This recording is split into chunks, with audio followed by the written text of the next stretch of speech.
Thank you, everybody, for joining us. We have a nice group here, almost 40 people. That's lovely. And I'm very anxious to talk about this book, especially since I heard that there are mixed reviews. And we know what happens when there are mixed reviews, we usually end up having a really good discussion. So, as always, I'm going to give you, the signpost, the direction I'm going to take. It's pretty much the same as always. I'm going to start with the author, a little bit about her and how she came to write this particular novel. Some of you may be familiar with her work. This is her 11th novel. Then, my favorite part, what are the essential questions? What does this book make us think about? What were the questions that stayed with me long after I closed the book? Then we'll talk a little bit about the different themes that the author has, I think, pretty expertly woven into this story.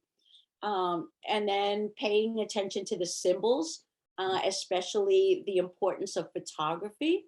Uh, Photography plays a very big role in this story. A little bit about her style. She does a lot of flashbacks, and some people maybe didn't love that, but we'll talk about why that's important. Of course, we have to talk about our characters and the different relationships that they have. Very interesting when we have uh, a husband, a wife, an ex wife, uh, and all of them part of one big happy family, we think. So we'll decide whether they are a big happy family. Uh, and of course, the children have to be taken into consideration. And then, as always, we'll end with some uh, attention to the passages that help to underscore the messages that the author wants to give. So I see a question: who is the author? The author is Sue Miller, and the story is Monogamy. And I'll just throw out that question before I tell you a little bit about the author. One of my questions: how do you define monogamy?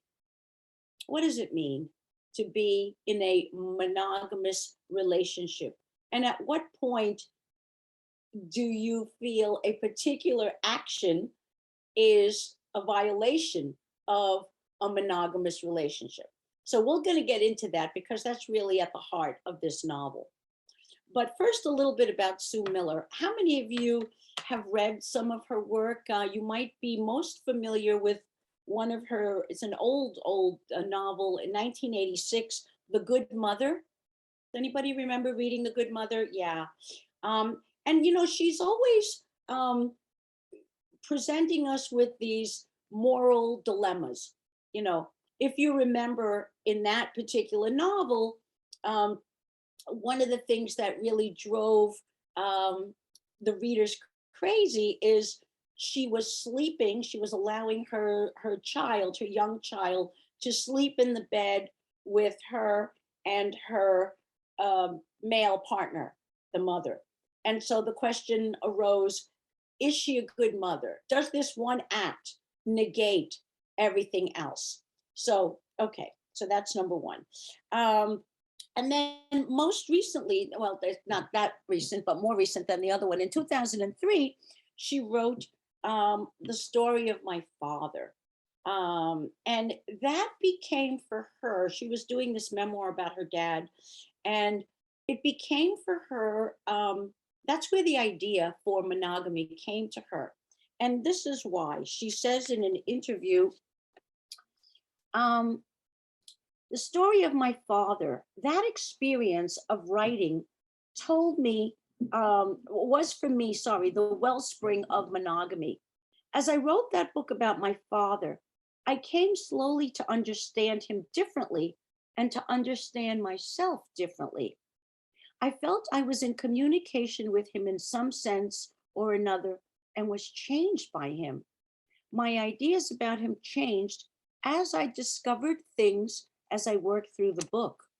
And I wanted this to happen to someone in the marriage in this book. So here's one of those questions. You have a notion of someone you love, and you think that this person is woohoo, fabulous. And then, or maybe not so fabulous. And then after that person is gone, you discover, maybe through letters, maybe through hearsay, maybe through some secret that someone shares with you, something about that person that doesn't jive with your understanding of that person. So then what? You can't really confront that person and say, hey, did you really do this? Too late. So what does that do to your image or your notion or your own relationship with that person that you can't communicate with anymore? You can't ask those questions. Um, and this is what the author does. And I'm assuming that all of you read this book, but if you haven't, you're going to get some spoilers. What happens is, here's our friend Annie, married to Graham, larger than life kind of guy, physically and also in his just in his presence, right?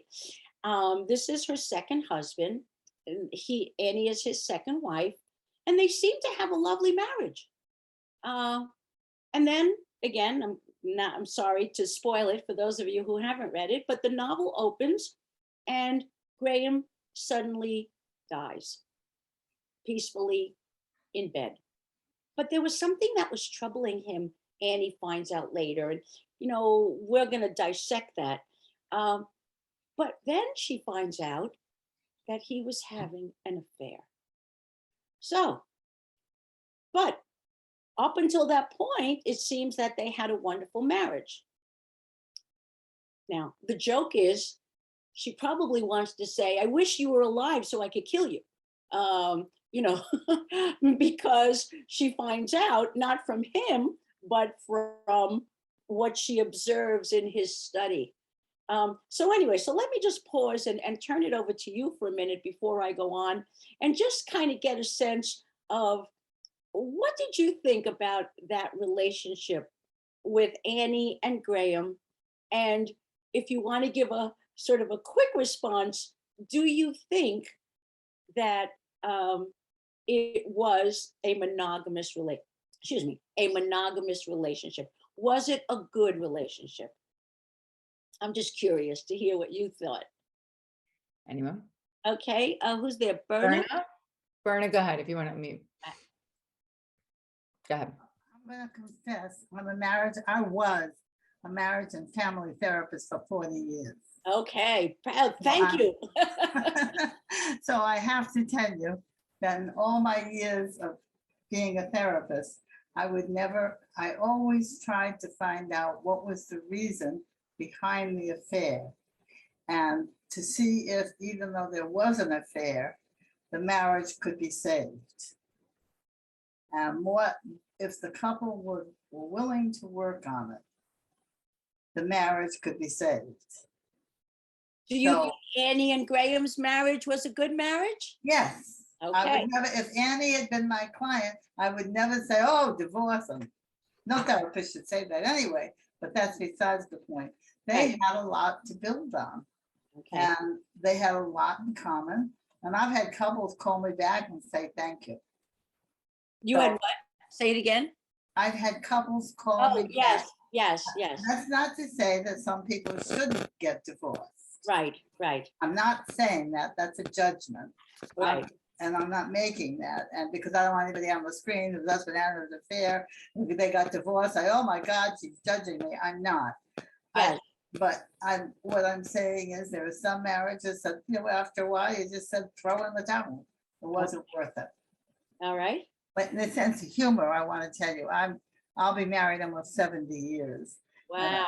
I read this book, and then I read another one with a similar theme. And I said to my husband the other day, tell me, honey, is there anything I'm going to find out? Because it makes you think, It makes you think. It makes you think. Okay. I would never discolor my memory. And she had a lot of good memories. Okay. And that's another really important theme, Berna, that we're going to get to. What we remember and how we remember things, and how that impacts our current and future relationships. Okay, Linda, your hand was up. Yes. First of all, they came into that marriage between the two of them Yes. in my estimation, from positions of particular selfishness. She wasn't crazy about her first husband anymore. Well, had she felt that way before she had children, I would say get out right away. Don't compound it. But she just, it was a lot of self-interest right from the very beginning without regard for the other person. He had multiple affairs. They got married. He continued to have multiple affairs. She dallied a little. I don't think either one of them should have felt that they could swear for the other one. So why should anything have come as a complete shock after he died? I mean, I would have been more shocked if he hadn't. Okay, but let's just look at the timing, because it seemed that those affairs were before, and, he was a good boy for a while, and this last one really got to him. He felt very guilty. He felt very uncomfortable. We get the sense that he wanted to tell her, right? He realized he made a mistake. He realized he loved her. He really loved. I believe that he really loves Annie, and he just, as someone said in the notes here, he couldn't keep his pants zipped. However, he intended, we think, and this is what makes it complicated, he wanted to tell her, he wanted to fess up, and he wanted to ask for forgiveness. I don't know if that changes your opinion of him or of the marriage, but it's important that we know his intentions were to ask for forgiveness and to fess up. Okay. And how many more times would he have done it? He would have fessed up and then until the next one came along. Well, in this novel, not anymore. He can't. Oh, well, that's right, because he is dead. But in other words, from his persona, he was going to fess up and get reprieve and go to sleep that night with a clear head until the next more attractive woman flirted with him. I mean, okay, well, he's not on your good list for sure. I could tell. nah. Okay. Sue Ellen, I think I see your hand up. Yeah, hold on, let's unmute. Unmute, Sue Ellen. Hold on. He was, whatchamacallit, easily swayed by women. And then he would get in too deep and then he would feel guilty and he'd try to, get out. But you can do that just so many times. Okay, so he's not on your good list either. Not really, no. Okay, does anybody want to speak, not so much in favor of Graham, but maybe comment? Yes, Diane. Hold on, let's unmute Diana. Go I ahead. have to unmute myself. Well, I was married to an alcoholic and I had friends who were divorcing their husbands because of infidelity. And I thought, I wish that's all he had done, because he hit every telephone pole. He punched Jacob Javits, ended up in jail. Those were things that really you couldn't deal with. But infidelity, as the first speaker who was the therapist said, you could deal with that. But there are things like addictions that are much, much, much more difficult. But women, or everyone somehow, seems to feel infidelity is the worst possible offense and there's no solution except for divorce. And in my case, there was no solution except for divorce because, it was dangerous. I mean, I had to get away from that. But I guess I'm a real minority person because I don't feel infidelity is that big a deal. It could be worse. Hey, and again, one of the sub questions of the first question I asked about monogamy is, can you be emotionally monogamous and physically not? Right. For some people, it's a package deal. If you are going to be monogamous, you are mine, body, soul, spirit, the whole, for now and forever and ever. For others, maybe not so much. So again, we're going to get into the nitty gritty of why do we think Annie and Graham, were initially attracted to each other? Why do they stay together? What do they offer each other? And what do they, in what ways do they limit the other person?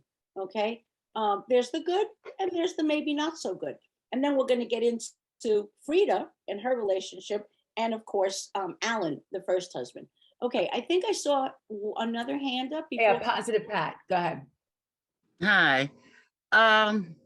My son says by nature, men are polygamous. They are not monogamous. They only adhere sometime to please the woman and cut down on the arguing and the all that goes along with it. I don't know why she was so upset. So what? To me. I mean, he's dead and gone. So what she get so upset about? She does. She could have her memories of whatever, and she's gonna conjure up all this other stuff that don't make no sense. So what? Even if he was still alive and he was polygamous, I pretty much want open marriage.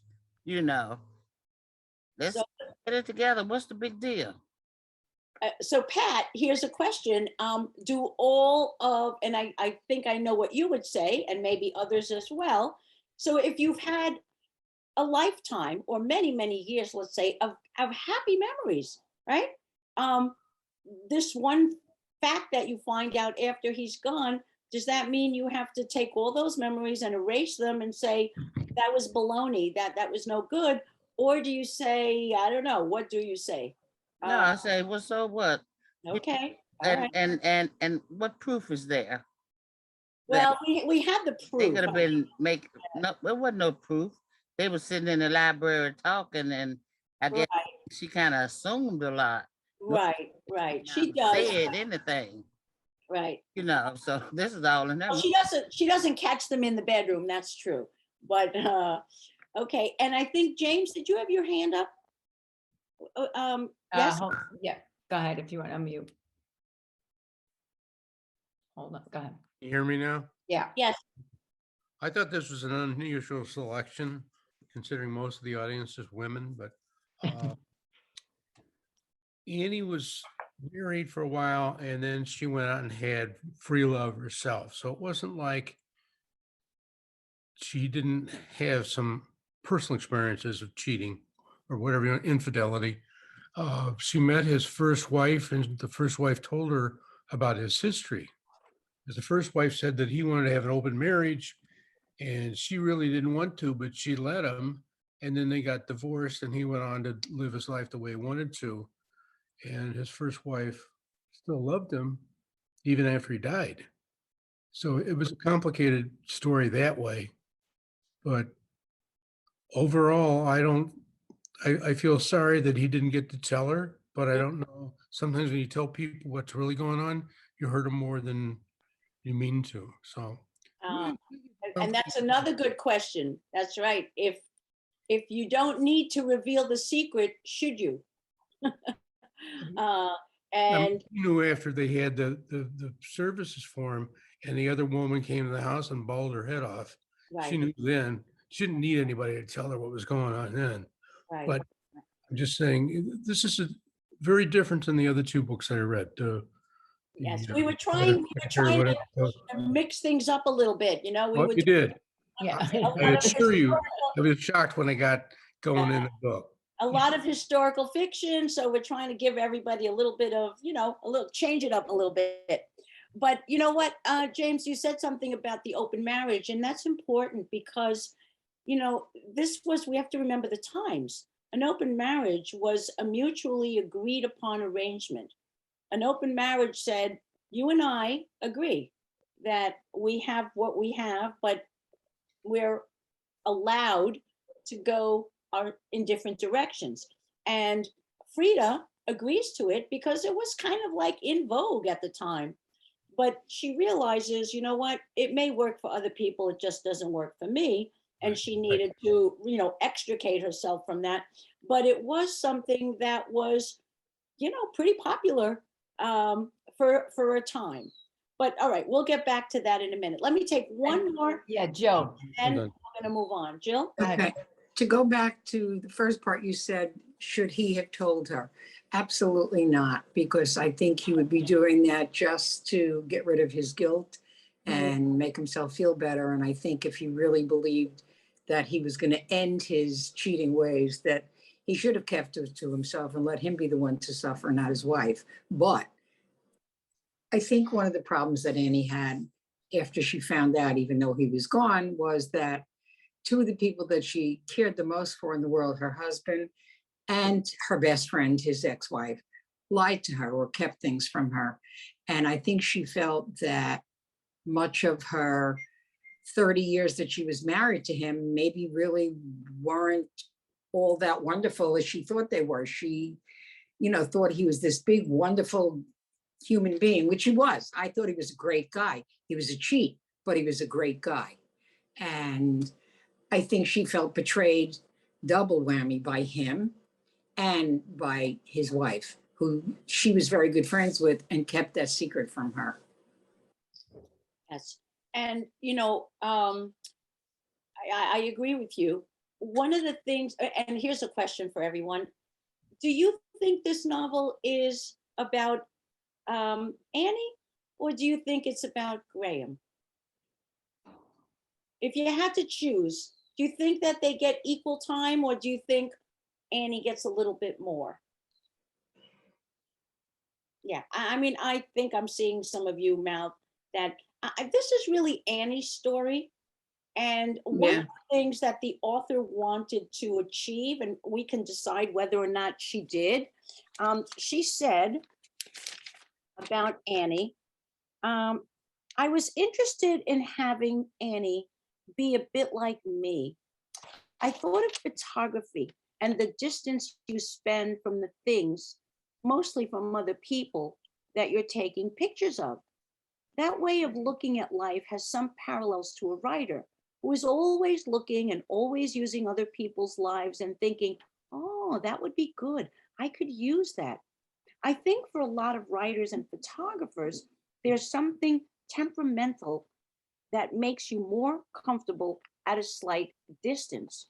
And she said, what I wanted to do for Annie is I wanted her to retreat from the marriage after the death of her spouse, but then to find her own way, just through her own life experiences, odd things that might happen to her in sequence somehow, and to discover and to rediscover him and rethink about who she was and who he was.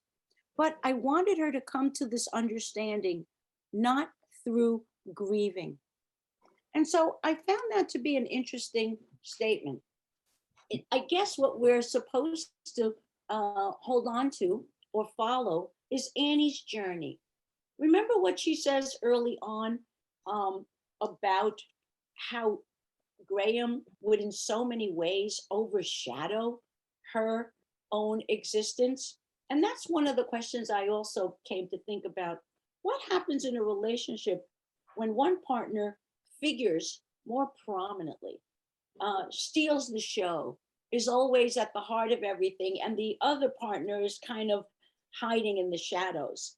She says, Annie was happy, but occasionally through their years together, and in spite of everything that was pleasurable and loving between them, she would feel it again. The sense of his having overtaken her somehow overwhelmed her. So how did you see, I mean, do we have other examples? Do you remember some other examples where Graham really was all about Graham? Yes, I see Barbara King, your hand is up first. Go ahead. You're on mute. What I liked about the book best was how real the emotions and the reactions of the people seemed to be. They were very believable. My favorite part of the book was when she wakes up and finds her husband dead. And I said to myself, gee whiz, I wonder if the author had that same experience, because it was so absolutely real. I could believe every word of the emotional experience that she went through. And Sue Miller is really good at that. And one of the things we come away with is, feelings are complicated and we can't really control our feelings. We maybe can control our behavior after we process our feelings, but we can't control how we feel. angry, jealous, afraid. And Annie has to make a life now for herself without Graham. And at the same time, she has to really kind of understand, what kind of a relationship did I have? Am I comfortable with what we had? Or is it going to become a stumbling block in my ability to move forward? And again, the photography is really important. Yes, Jill? I think one of the things with Graham, how he overpowered her was with their daughter, Sarah. He had a wonderful relationship with her, and she obviously loved him more than she loved her mother. And there were times where the mother even said, I couldn't like her. I couldn't be with her. She was critical of her. And even though she might not have voiced it, I'm sure in her face that, you know, her daughter sensed it, because obviously she did. But when Graham dies and then Sarah comes back home, it seems that away from her mother and her father, Sarah has matured and grown and in her own relationship, and is more closely connected to her mother now and will be there more for her mother. Whereas her mother felt she should be there for her when she was mourning. It was Sarah who was there for her mother. Okay. Yes, Berna? I don't want to dominate, so if other people want to talk. I'm trying to One- find one- hands. Nicole will help me if I'm missing somebody. Okay, one of the things that I would have to, that I ask myself, or I would ask Annie, or to ask herself is, why am I in a relation? Why was I in a relationship where someone dominated me? How did I allow this to happen? And why did I stay in a relationship if I felt dominated? And is this going to continue to happen? It's easy to say he dominated her, but it takes two to tango. Mhm. So if you're in a relationship where you feel dominated, you have to ask yourself why. And that's, to me, that's a really critical question. I would hope that she would go out and find out why before, so she could move on freely. Okay. Someone else? Let's see. I'm gonna toggle to the next page to see if there are Yeah, any hands up. I don't see anybody hand. Okay. No. Remember that her relationship with her previous husband, Alan, he was very condescending, right? He treated her like, oh, really? You really think that? You said that? He really treated her as if she were stupid.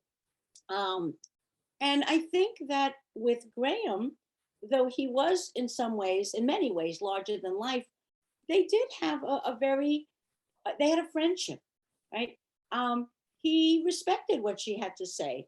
The thing that upset me a little bit is that she allowed, and I think you're absolutely right, Berna, she allowed her own career as an artist, as a photographer, to take a back seat to him and his writing and his bookstore. And she was always, participating in the events that centered on Graham. And so, he didn't particularly encourage her, but I don't think that he was a stumbling block. I think she was her own stumbling block. That's what I'm saying. Right. And I Yeah. agree with you in that respect. Okay. So again, one more of those big questions before we move on. Can you unlove someone? I mean, that's sort of an interesting question, Wow. right? It's, can you unlove? Which is very different to stop loving, I think, right? You can stop loving somebody, maybe not, but can you unlove? Can you erase the love that was there before? And I think that's a really interesting question. And I think Annie has to kind of figure that out. Right? I think it was James who said before that Frida loves him unconditionally. Even though she can't live with him, even though she doesn't want to be married to him anymore, she loves him unconditionally. And I think we have to ask ourselves, or we have to ask as readers, do we think that Annie loved Graham unconditionally? Um, Okay, I see that you're, okay, Frida. What do you think, Frida? You're nodding yes. Do you want to chime in? If you want to unmute. Yeah, I feel like they really loved each other. They did. Okay, They did love each other. And I also have realized that loving someone and being in love is very different. And also, um, a lot of people love different ways, but I feel that these two did love each other. They did. Because even though he did cheat it before they got together, and I think I read that he did once and felt bad, and he did tell her, but yes, with this one, with I forgot her name, he was feeling so guilty because he realized that that other person was filling a void he had. But when he realized that void in reality was he still loved Danny. okay. And then that's why he felt the way. But I feel like they did. They both loved each other very deeply beyond the circumstances. Do you remember what his friend John said when he's visiting with his friend John? And that's how we know that he was going to tell her, right? Because he's talking to his friend, he confides in him. And John kind of like, because he knows him for so long, he's shaking his head and he says, it's an old tired story, that's all. Yep. Damaged person who can't be held responsible for the damage he causes. And I think hearing that was what, in my mind, that was sort of like a turning point for Graham. He's like, okay, I don't want to be that guy. And he decides that, he's going to tell her. Now, some people say, maybe you shouldn't tell her because that's going to hurt her. Maybe just stop, keep your pants zipped up and don't tell her, just be a good boy from now on. But does that make the relationship authentic, or does that, can you be happy living a lie? That's an interest again. And as you said, who was it? I think Barbara before said one of the wonderful things about this novel is it is so spot on with authentic emotion, very complicated emotions. Rose, I see your hand up.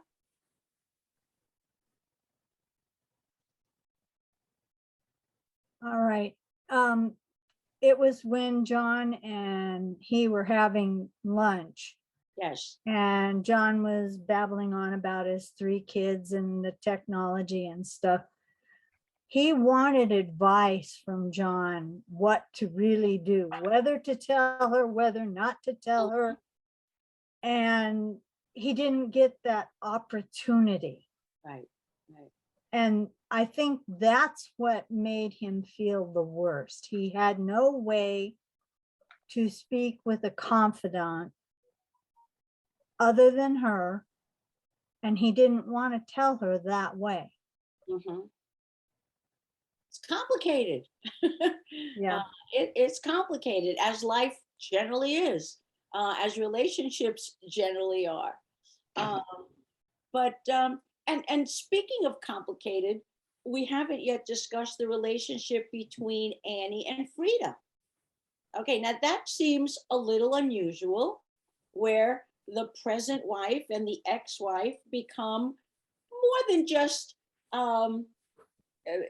friendly, civil, have a civil interaction, let's say at a family gathering once a year.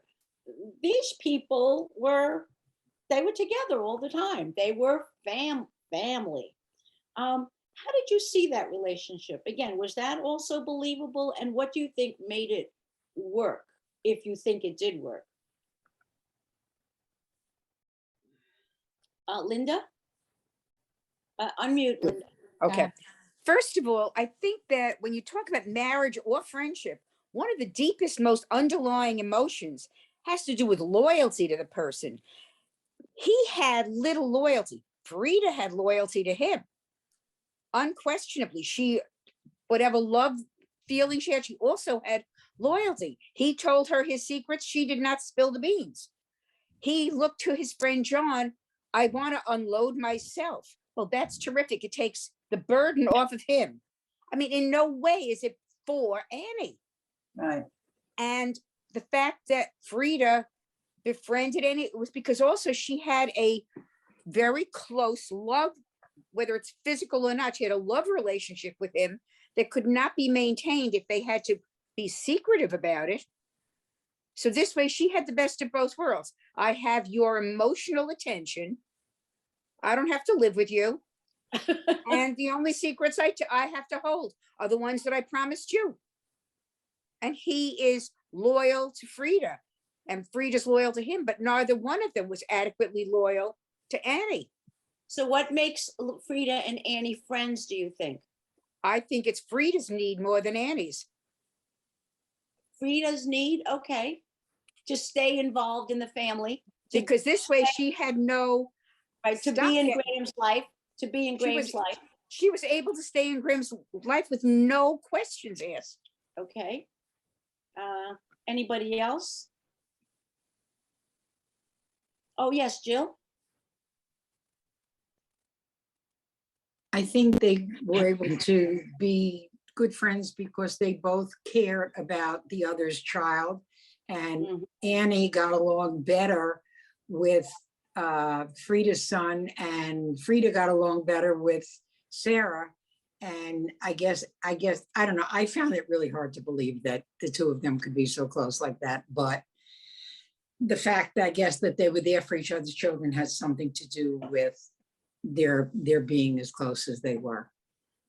Yeah, and remember too that they both have ailing mothers, right? Yeah, they both, Aside from the children and aside from Graham being the linchpin, if you will, they can connect as women who are caretakers, who need to worry about their mothers. And I thought that was another detail that the author included that made the relationship for me a little bit more believable. So there were, again, we keep saying it's complicated. There were many reasons that these women were friends, right? And you're right, the children play a very big role, as do their respective mothers. What did you think of the fact, now speaking of the children and their relationship, crisscross relationship, they decide, Lucas decides that his mother, Frida, should not attend the ashes. What do you think of that?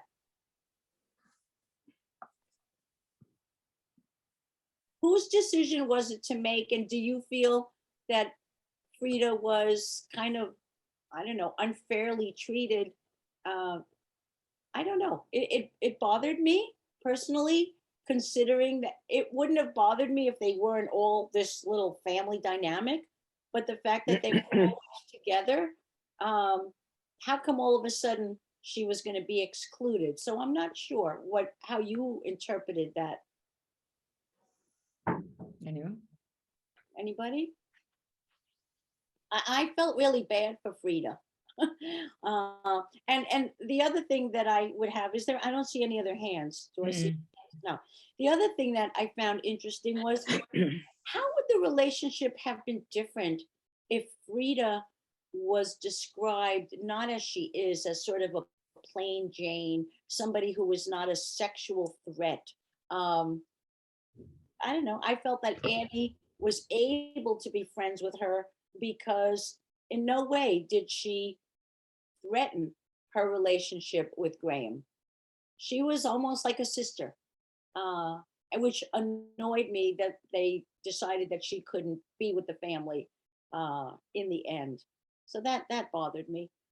Not that it wasn't authentic, because a lot of things in life bother me. Like, wait, why did they do that? Whether you're talking about, some family member, intimate, or in the second level, how come this person wasn't invited?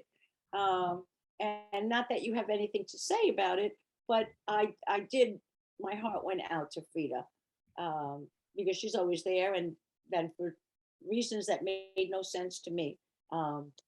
Even though he explains, he says But today, Lucas realized he was feeling it again. He saw that somehow his father's death would have to be, for him, first about his mother, that her sorrow would have precedence over his, would once again get in the way of what he wanted to feel cleanly, selfishly. Grief. Grief for the father that he had loved so unequivocally, the one he held always blameless. Again, talk about complicated relationships and feelings. We get the sense that he's still holding a grudge for the separation of his parents if his father is, in his eyes, blameless, always blameless. And so I wonder if that had something to do with the decision, just let Frida stay over there. Because if she comes, then I have to, as the good son, I have to worry about her. And I'd rather not. So he's kind of a little selfish too.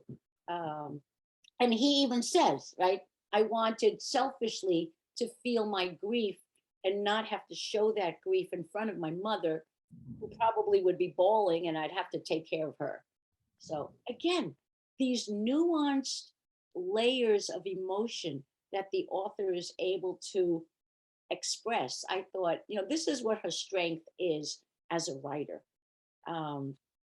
Okay, some comments or questions at this point? Yes, Anna. Hold on.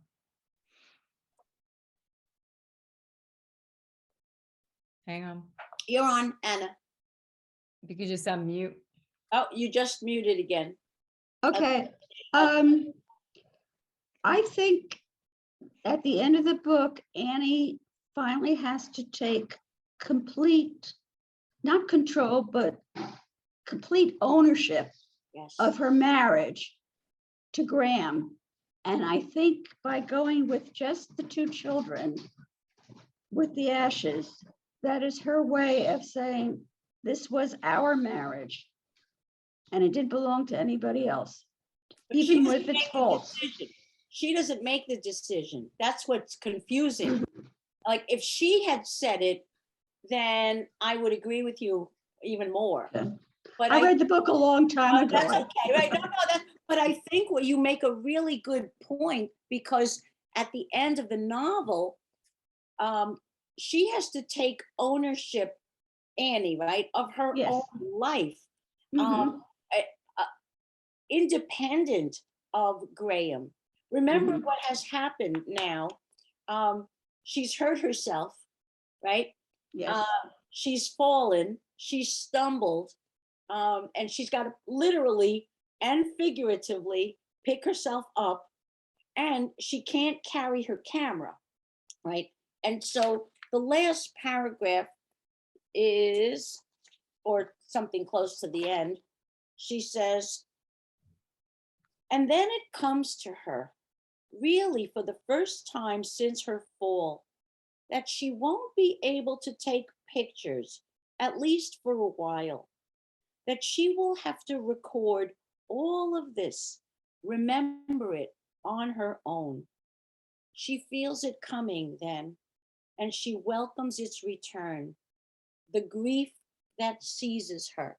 So I think I agree with you, Anna. She does. She takes ownership of that relationship that she had with Graham. She kind of says, okay, just like the fall, now I got to move. I can't rely on the photographs, which are the tangible evidence of memories, right, of events. She says, now I have to kind of wrap my brain around it without that camera.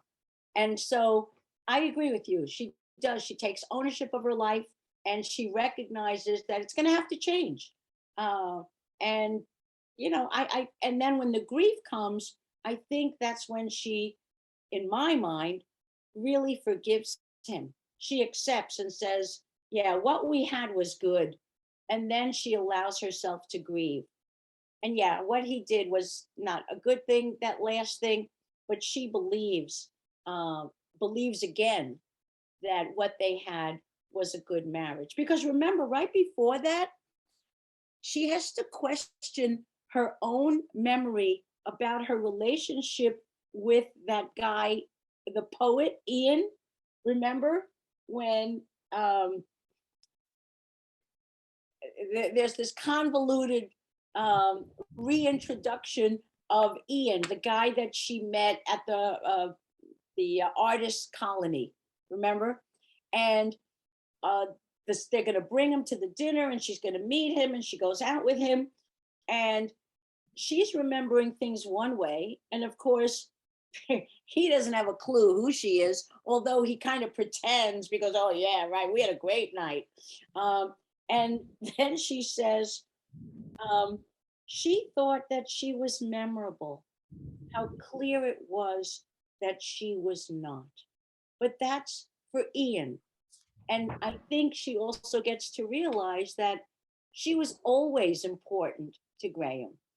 She was always, you know, a key part of his life. And yes, he had this little indiscretion, but what she had with him was way more important and significant and satisfying than what she had with any other relationship, including her first husband and this little tryst with the poet. That he's like, oh yeah, we did this. And then she's like, nah, that wasn't me. So she realizes, uh-oh. So, yes, Jill? I understand Lucas not wanting his mother at the ashes because I think Lucas feels this is my father who died, not your husband. He's no longer your husband. And I don't want to have to deal with your grief. I want to be able to feel my grief. And I think that's why he did what he did. And I don't think it was such a terrible thing. Yes, I felt bad for her, but it was more important that he got to grieve his father and not have to worry about his mother getting hysterical. That's just my opinion. I mean, that's exactly how he feels, you know, and that's a valid, as we said, we have emotions. That's a valid emotion. I couldn't help but just feel sorry for her that, you know, I've been part of this. If she were someone that Graham had not seen, or if she wasn't this active part in Graham's life, I would agree with you 100%. But the fact that they had become a different kind of family. But she wasn't his wife anymore. Correct. You're right. Mariana? Yeah, I'm just going to piggyback off that. That's true. She wasn't his wife, but I think the boy felt some resentment toward his mother. And her daughter also felt resentment toward her mother for just because they all loved Graham. Right. They had some real expectations and some very unreal expectations. I think the boy just put all the blame on the mother for the marriage dissolving, which certainly is not true. But again, the way we see things and the way our children see things and the way our spouses see things or our ex-spouses see things or our relatives see things, you know, everybody comes with it with a different camera, right? I mean, and that's why the photography is so important. We could both be taking a photo, all of us, not both, all of us could be taking a photo of the same thing. But guess what? Those photos are going to be pretty different. Some of us are going to zoom in. Some of us are going to zoom out. Some of us are going to do a panorama. Some of us are going to go black and white. Some of us are going to do color. Some of us are going to because we are each after capturing a different image. From what we see, there's something that's differently important to each of us, if that made sense, right? We all focus on something different. And I thought that that notion of the photography was really very important. I just want to read you, you know, as she says, right, her sister tells her early on, and then Annie realizes it. She said her sister's comment made Annie begin to wonder, maybe instead of her work fostering in her a certain tendency toward remoteness, or even creating that sense of remoteness, maybe she had been remote from the start. Maybe she had become a photographer to find a way of living with that. And so we get the sense, we go back to what you asked earlier, Berna. What was it that leads to the affair, right? That's what you might ask a couple. And, Annie comes to understand that maybe there was something about me that wasn't always available to Graham, even though they had a good marriage. And that the photography serves, I think, as a very good symbol for me, a very effective symbol. James, is your hand up? Yeah, no, yes. Yes, okay. Yeah, if you want to mute. I'm sorry. I made a comment, and what I was trying to say is I felt sorry for Frida, but then I started babbling about Annie's meeting with the other guy. My comment's kind of confusing there. What I was thinking was I felt sorry for Frida. She was always the loyal one, always trying to hang in there no matter what. And Annie, after this all happened, she went to see this flame, for whatever you want to call it. And she thought he remembered her, and he remembered her as the painter, not her. Right, And he's right, all frustrated. He's like, that was crazy. right. But Frida was so loyal to everybody. She's like a little lap dog. You could beat the dog and come home, and the dog was happy to see you again. She was always in everybody's corner doing the best for everybody. And she just never really got over Graham, and she would do anything to make everybody happy. And it was sad that she didn't get to go to the service, but when they had the service, Annie threw the first part of the ashes out, and then she let the kids do it. Then she sprayed the water on it, and the son said it was just like we were putting fertilizer down, talking about Annie and the water. And it's like, I don't know how that would have been if Frida had been there also. I think it would have been funny or different or whatever you want. But I mean, overall, Graham got away with a lot of shit. Yes, he And did. Annie kind of said, I want to go back to New York. I had a good showing. We can move to New York. And he says, no, I want to stay here at the bookstore. And that's when she made that decision to be the lapdog, let Graham do anything he wanted to.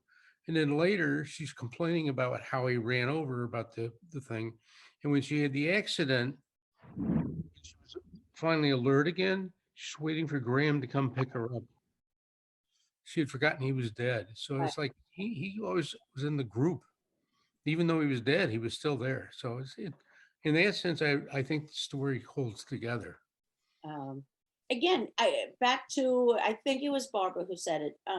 These emotions are so authentic that we can identify with them, even if we don't identify with the, even if we haven't had this exact thing happen to us, we can say, wow, yeah, boy, I wonder what that feels like. I bet it feels like that.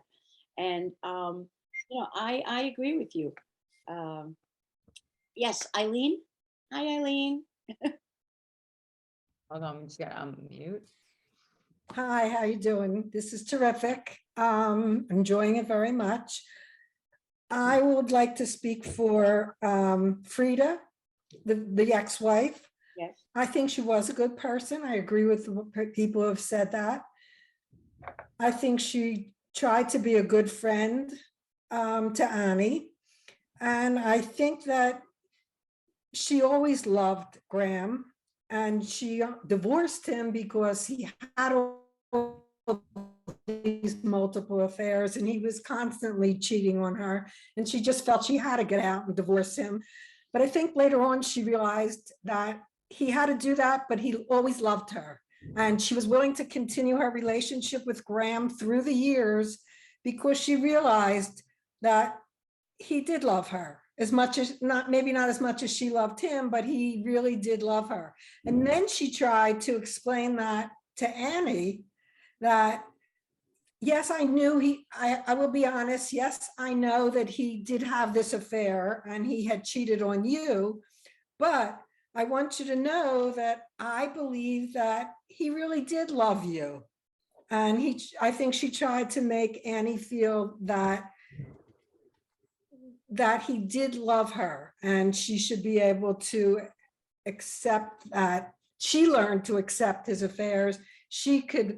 Annie could learn to accept that little bit of a flirtation that he had. And in truth, for Annie, I think that he had already broken it off. He wanted to Yes. get rid of the one he had the affair with, and he wanted to be perfect with Annie again. And I thought that he shouldn't tell her about it. That was better for him not to tell her, but it was a shame that she found out the way she did, and she had to suffer for a bit, finding out that he had cheated on her, and suffered a little bit that the ex-wife also held it back from her. But overall, I think Frida was a good person and a good friend to her. And, the author repeats this message through a minor character. Do you remember the relationship between Edith and Mike Hughes? Edith was married to Mike Hodges. I'm sorry, not Hughes. And they are now divorced. They have 4 children. Mike has moved in with another man, Right. and Mike is the one who published Annie's art book and Graham's memoir. So he's a friend, through business or through their professional ties. But Edith says to Sarah, right? The author is echoing the sentiments that we've been talking about through a minor character, and she's imparting this wisdom, if you will, to Sarah. And she says to her, love isn't just what 2 people have together. It's what 2 people make together. So of course, it's never the same. And so again, different people will define love differently. Different people will define monogamy differently. Different people will define a good marriage differently. And I'm sure that, Berna, you've heard it all. Maybe a couple comes in and one says, we have a great relationship, and the other partner says, we do. And so, this is, again, this woman is, she's got a different set of glasses on, right? And she's like, look, I was married to this man. We have 4 children together.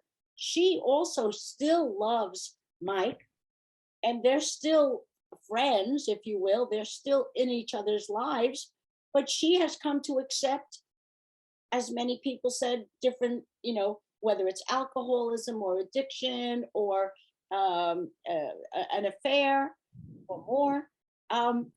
She loves him, and that love is not going to change, although the situation has changed. So again, but not everybody's good with that. Because someone's going to say, fine, see ya. Right? So again, very complicated, very real exploration of human emotion. Okay, I think I saw some hands up. Yeah, go ahead, Mariana.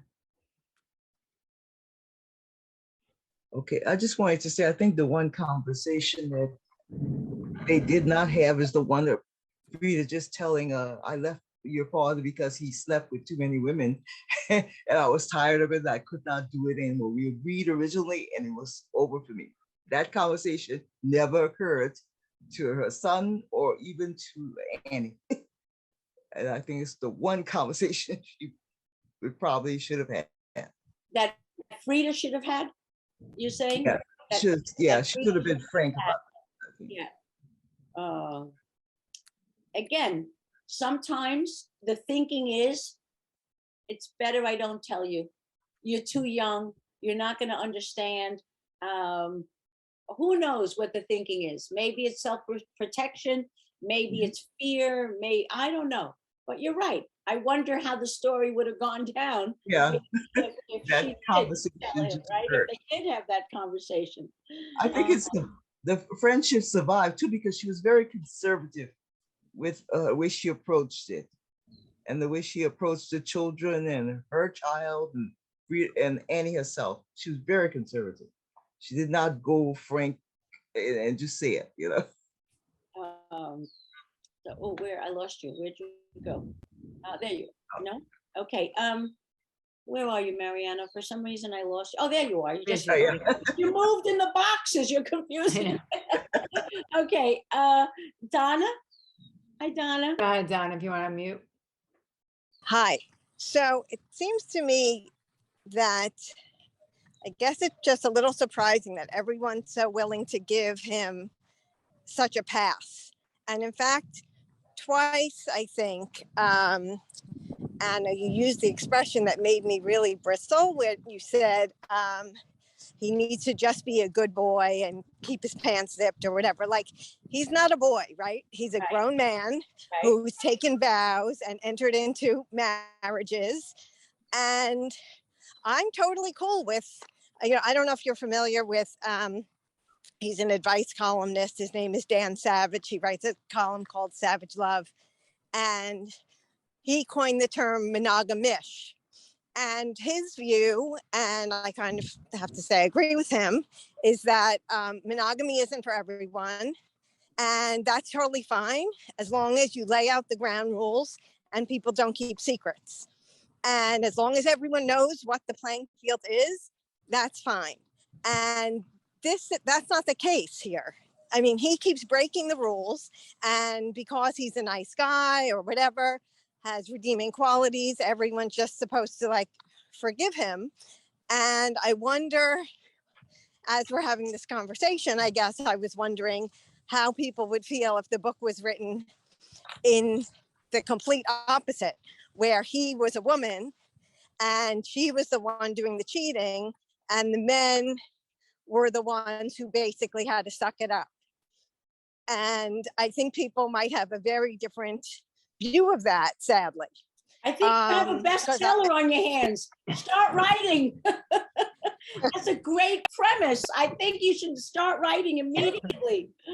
Well, thank you. But I just, the thing that is bothersome is that, like, maybe she let him take the power, but maybe in that relationship that was the best she felt she could get.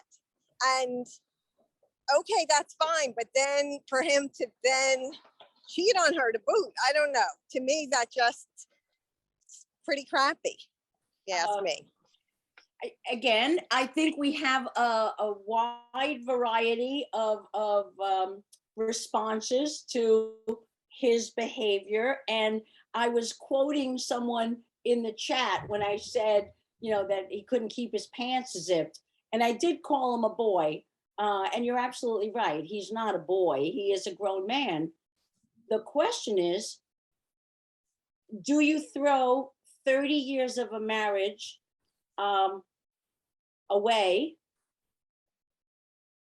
when you think, or maybe believe, or want to believe that there's more to this relationship than these betrayals? And I will call them betrayals.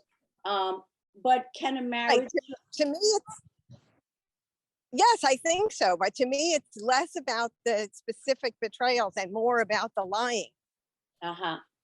Okay. So do you think this marriage should be saved, Donna? Well, if she thinks so. Yeah, sure. If she thinks so.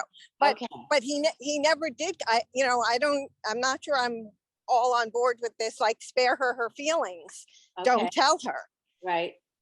Like, I think there's I one think point they that we could have- end up having a more solid relationship if he comes clean and then says, like, I really have, like, Mark, yes, of course, it's hard to believe given his past, but people do have turning points, and this is a different relationship. And if he really has come to some kind of new realization based on his conversation, based on his understanding, he's at a different point in his life, whatever, then fine. But, like, why do we think it's better if she's kept in the dark? I don't know. I guess I'm not, I'm a proponent of honest and open communication, I guess. Okay. Berna? Well, I think there's a point that nobody's really mentioned, and that's the fact that Graham was a larger than life character, a very charismatic person. He was not some man who was out having affairs. He was, and I don't give him a pass, nor do I believe that he would stop. So whether or not the marriage could be saved is a very interesting question, because, you know, unless he really feels that this is something he can stop and she doesn't want to live with it anymore, those are the questions only they can answer.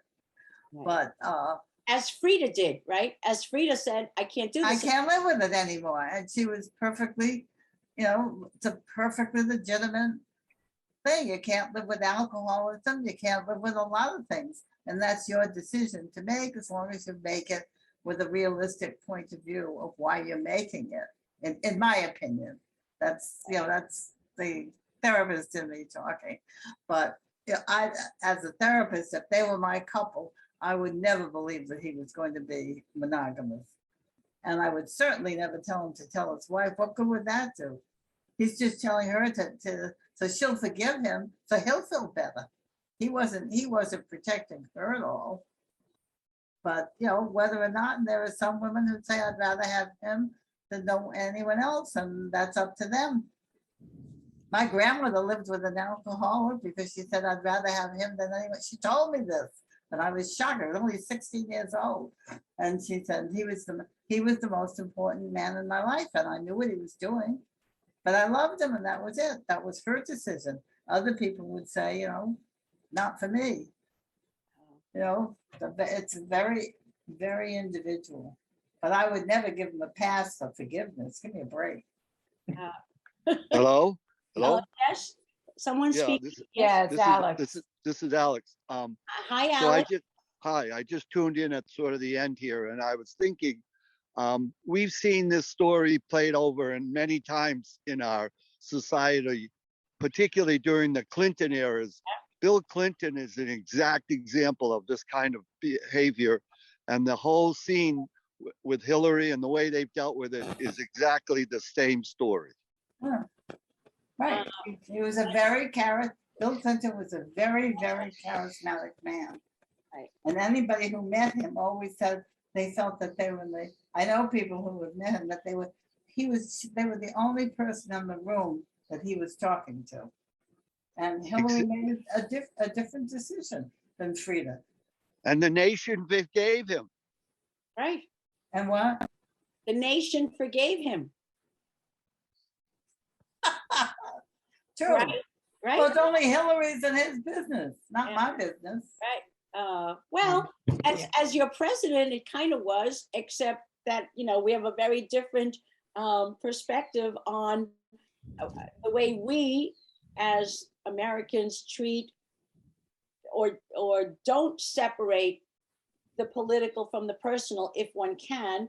And I'm thinking in terms of who was the French president, who during his funeral, all the wives were there. I mean, it was like, you know, who's that?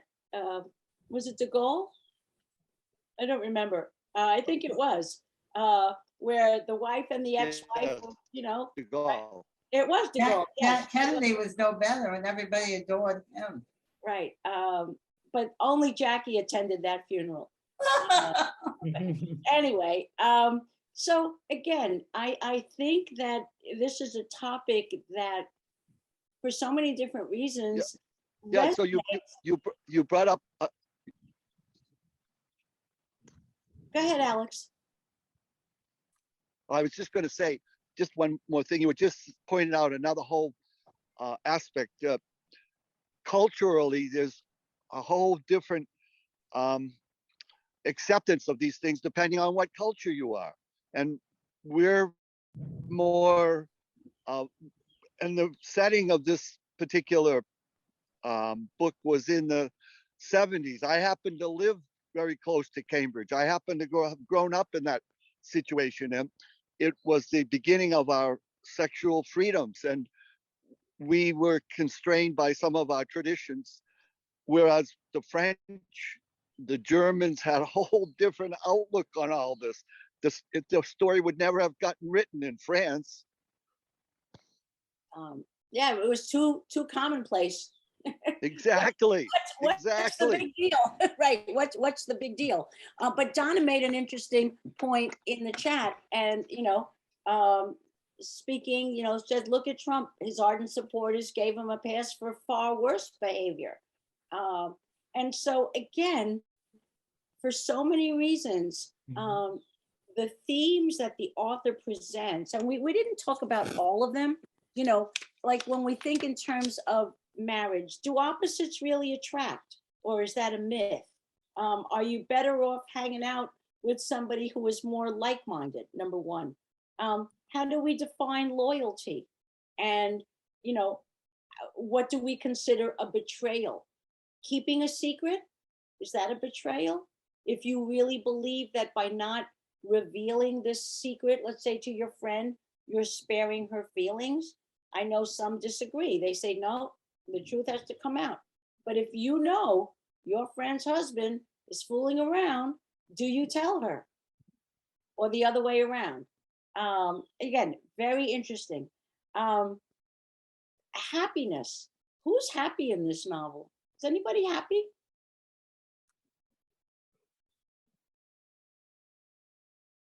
I'm just throwing it out there. And, the notion of how do you hold on to a person's, someone who passes, how do you hold on to the memory? And how does that memory or that image shift if you find out other information? And in this world of 23andMe and Facebook, and where there are no secrets and everybody knows your name, so to speak, and then some, what do you do when you find out something that changes the way you think about someone? You think that this person is an icon, right? That this person is the perfect role model. And then you find out that he or she is a pedophile. Okay, then what? And we've seen this happen in our communities. We've seen this happen in the news. I'm sure it's happened in our families. What if you find out that your parent is, a crook? You can make up any scenario you want. But when you find out something, a fact that changes your perception or your idealization of an individual, how do you deal with that? And I don't have an answer. I just have questions. Maybe somebody has an answer. Do we have any hands up? Yes. Hi, Hallie.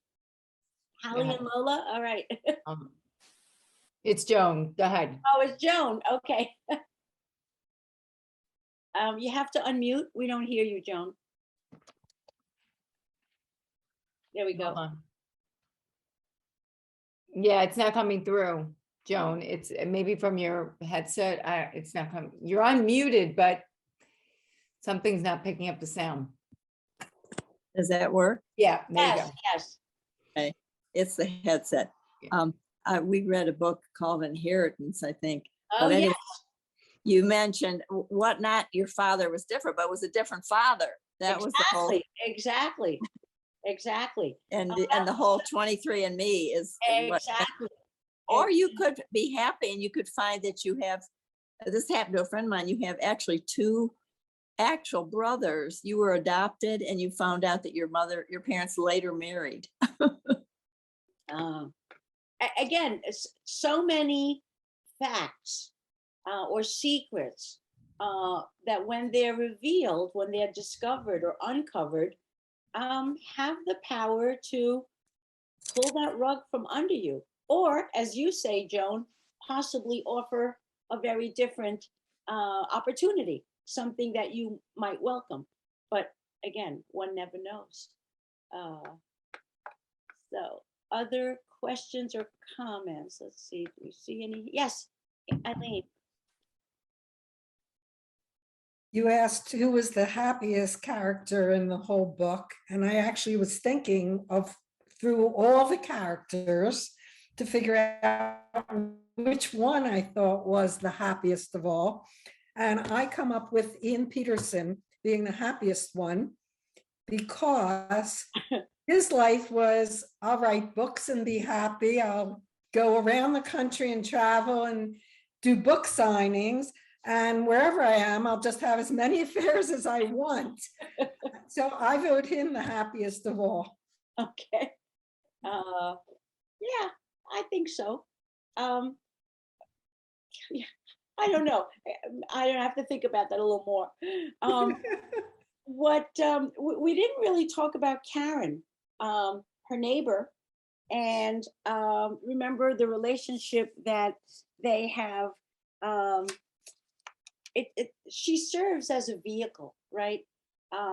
What's his name? Graham and Annie, as they observe Karen and her cat. It gives the author an opportunity to kind of philosophize about life, right? Again, she didn't figure prominently, but I think she also had an important role as it kind of showed, I thought, kindness on both Graham and Annie's. They're good people, right? And someone said before, Graham is a great guy. He's just not a great husband, at least not to Annie. But maybe some people think he is an okay husband, as we heard before.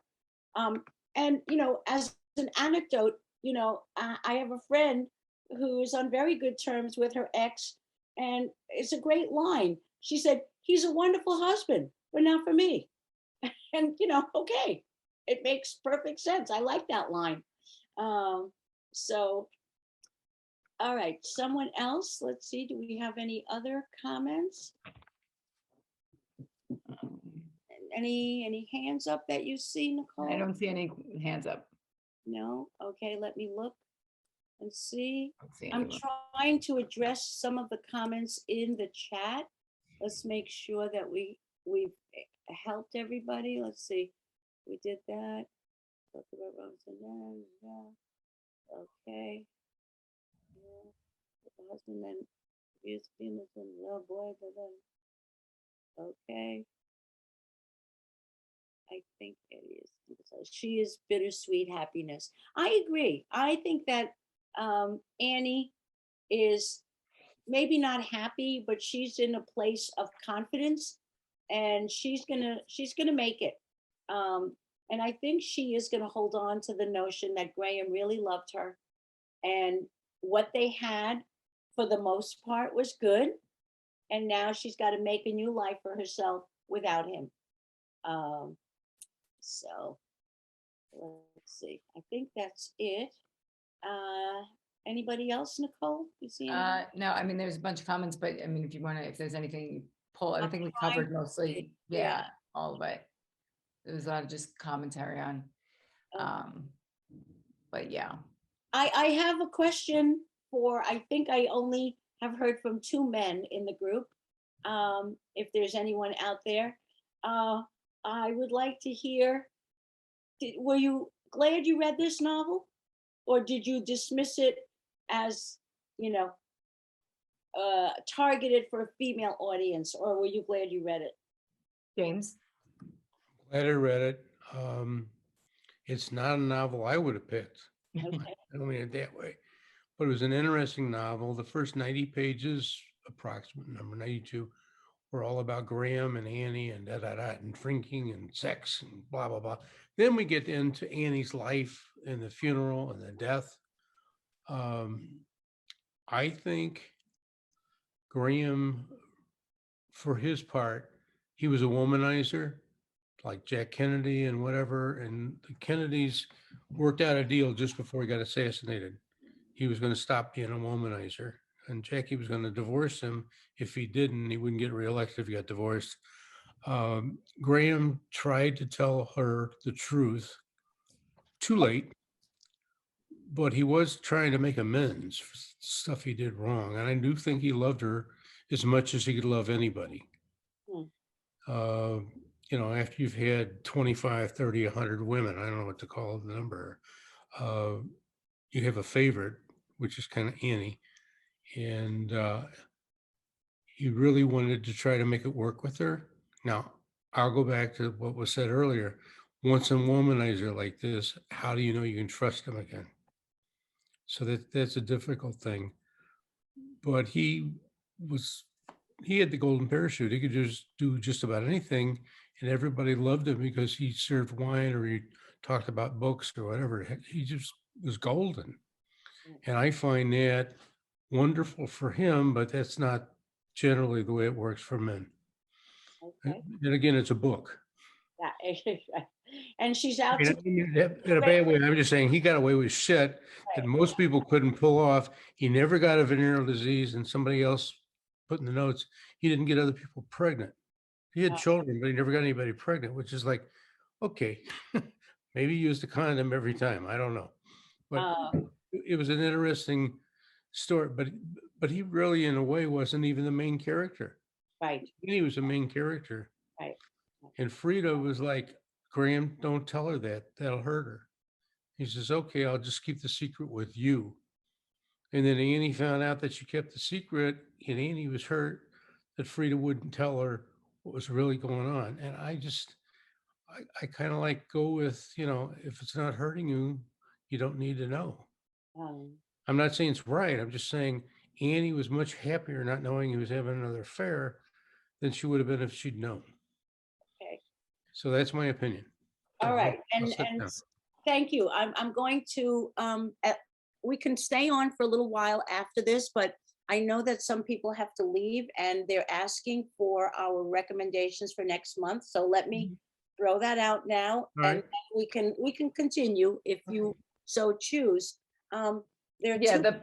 the next book club, the date is August 29th, Monday. So that is the next date if you want to mark that down. And as always, Anna's going to give you two descriptions of two books, and then we're going to send out an email. You can vote for your top choice. And as always, we tally it up and we come back to you and announce the winner of the most voted for book out of the two. So go ahead, Anna. Okay, so the first one is Honor. It was one of the choices last time, and a lot of you did vote for it. It's very popular. It is written by Thriti Umrigar, Umrigar. She is the author of The Space Between Us. And it is I will tell you, in some ways disturbing, although very important, look at India. And as the title suggests, the honor references what is a common practice in India, the custom of honor killing if a woman kind of goes beyond the rules. What happens in this case, it's a love story between a Hindu and a Muslim, and the two communities are not at all happy about this union.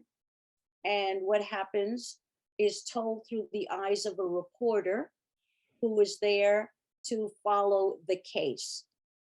It's a very interesting story based on many, many sad but real cases in India where the male members of a family find it imperative to right what they see as a wrong if a female goes against the inherited traditions. So that's one story. The other one has a similar plot, but it takes place in the 70s and takes place in a different country on the island of Cyprus. It's called The Island of Missing Trees.